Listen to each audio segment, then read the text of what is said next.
So this edition is a special edition for the COVID-19 edition. It's got nothing to do with the virus. It's got everything to do with training at home. My intention when I start this vlog was to run through various pieces of equipment, review them, look at how good they are for training solo, look at the options, maybe point out some things about hanging them, about the price of them, value, kind of the same kind of thing that I do on the main reviews of the products on the store, but with an emphasis on home use. Today's edition is going to be slightly different. I'm going to assume three basic things. One, you're going to be limited by budget and maybe not able to buy all of the equipment that I go through, so I'm going to go through a big range of options. Two, you're going to be limited to a degree by availability. And three, we're going to talk about the things that you can do to get the equipment that you need to at least get some level of training back into your routine, stave off the boredom and stay fit until the gym's open again. So without further ado, let's move on.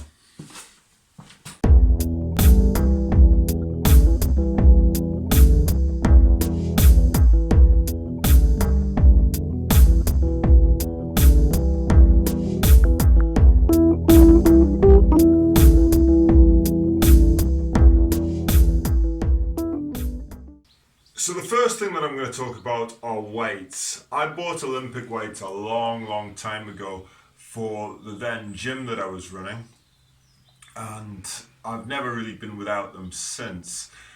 An Olympic bar can cost you anywhere from 60 or 70 pounds on eBay right up to hundreds and hundreds of pounds, but I find for most home use the lower end of the market works absolutely fine. If you're lifting really big weights, buy a better bar, but if you're like me and are lifting somewhere between 60 and 100, 120 kilos at your max, then a lower end bar is going to do okay. Plate weights, which I've got a rack of them right over here. Again, you got to think about what you're using and what you actually need. I've got probably 300 kilos of weights, but I'm never going to lift that much. I've just been lucky because I've inherited them from various gyms that I've been either running or working with over time. And then, so you can again pay kind of what you want for them, but if you just need enough weight to get a workout, then it's never a bad shout to look on Gumtree and just go and collect them yourself. We do sell plate weights on Fight Store Pro. Go and check out the pricing on there. I much prefer the rubber covered weights because they're generally safer, the grip on them is better, and of course they don't rust.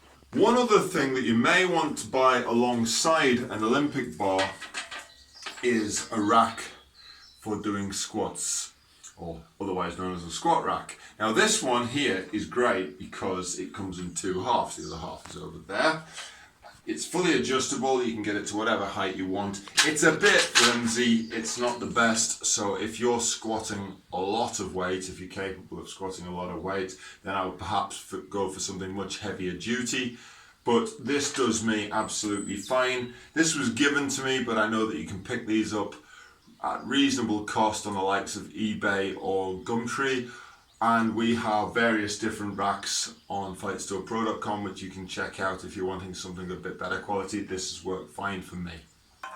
So these right here are long handled press-up bars that I actually made. Now you can buy them relatively cheaply too. We sell them on fightstorepro.com. You can get them in other places too.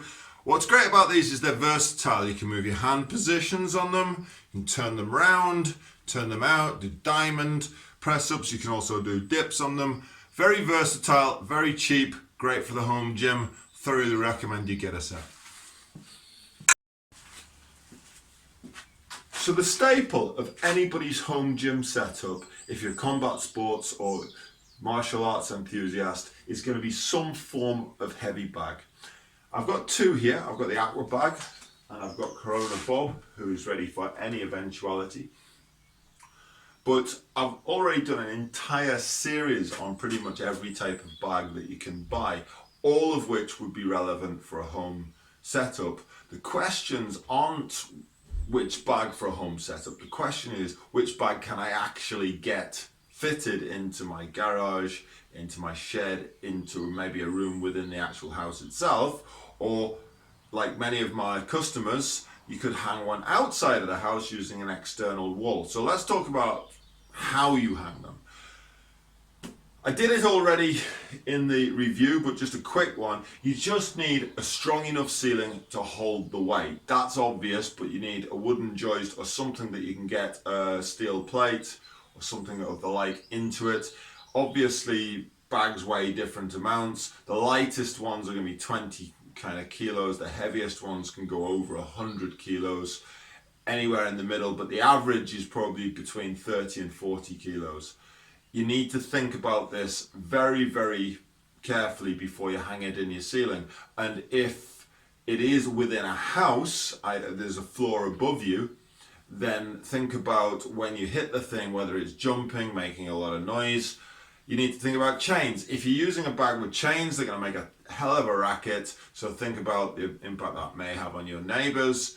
And then lastly, if you know none of these are a consideration, then you need to think about clearance between the floor and the ceiling and the various different attachments. Anybody got any questions about this, just stick them in the comments below or email us at fightstolepro.com. We're going to be pretty much happy to help you there.